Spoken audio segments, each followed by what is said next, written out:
बिटिया, कुछ है क्या खाने को? दोपहर 3 बजे के आसपास माधव सिंह ने बहू नेहा के कमरे में आवाज लगाते हुए कहा तो बहू नेहा झल्लाकर बोली, यह भी कोई वक्त है खाने का? और अभी 11 बजे ही तो दिया था ना दूध वाला दलिया। फिर अभी 3 बजे हैं। जो रोटी सब्जी बनाई थी वह खत्म हो गई है और आपको कोई काम तो है नहीं सिवाय खाना खाने के। रसोई है या कोई फैक्ट्री जो आपके लिए 24 घंटे चलती रहेगी। जाइए, शाम को देखेंगे कि क्या बनाना खिलाना है। अभी तो मेरा फेवरेट सीरियल आ रहा है।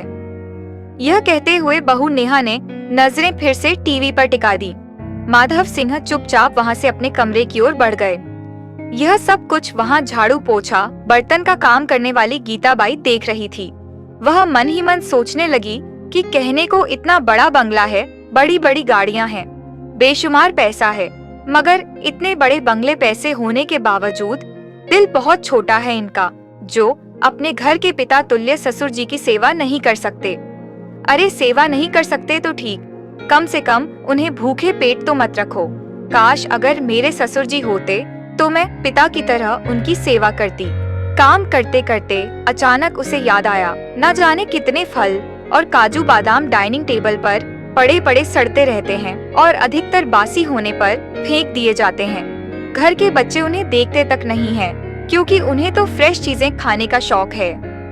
आजकल वो क्या कहते हैं, हाँ जंक फूड, वो तो उन चीजों के शौकीन है। यह फल मेवे वो देखकर भी अनदेखा कर देते हैं। जहाँ साहब को अपने काम से फुर्सत नहीं है, वहीं मालकिन को अपनी किटी पार्टी से तो वो क्या खाएंगे और क्या देखेंगे। बचे बेचारे बुजुर्ग दादाजी तो उनका मुंह तो बिना दांतों की बस्ती है, उनकी दाल तो खिचड़ी दलिया से ही गल सकती है, तो वो क्या खाएंगे ये फल मेवे।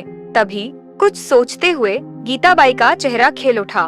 उसने तुरंत एक मुट्ठी मेवा मिक्सी में पीसे और जरा से दूध में एक पके केले के साथ मसलकर बुजुर्ग माधव सिंह को पकड़ा दिए और बोली, बाबूजी चुपचाप खा लीजिए, आपको भूख लगी है ना, अब प्यासे को थोड़ा सा पानी मिल जाए तो वह अमृत समान होता है।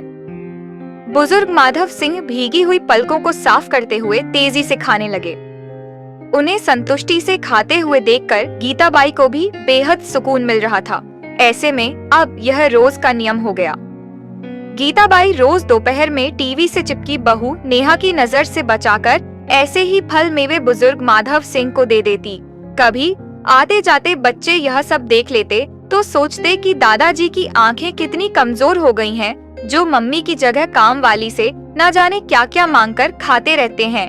वहीं दूसरी ओर घर की बहू नेहा यह सोचकर खुश होती कि मेरी डांट डपट से बूढ़े ससुर जी काबू में रहते हैं, तो वहीं घर का बेटा पिताजी की सुधरती सेहत देखकर सोचता कि उसकी पत्नी अपने ससुर जी का भरपूर ख्याल रखती है। और घर की काम वाली बाई गीता सोचती है उसकी तो नौकरी भी यही है और जिंदगी भी यही है। झाड़ू बर्तन करते करते जाने कब सांसें साथ छोड़ जाए। अपने ससुर जी की सेवा करने का सौभाग्य तो उसे मिला नहीं, तो क्यों ना यहाँ घर के बुजुर्ग की सेवा करके कुछ पुण्य भी कमा ले। वहीं बुजुर्ग माधव सिंह सोचते कि अब सोचना समझना क्या है, दिन ही तो काटने हैं।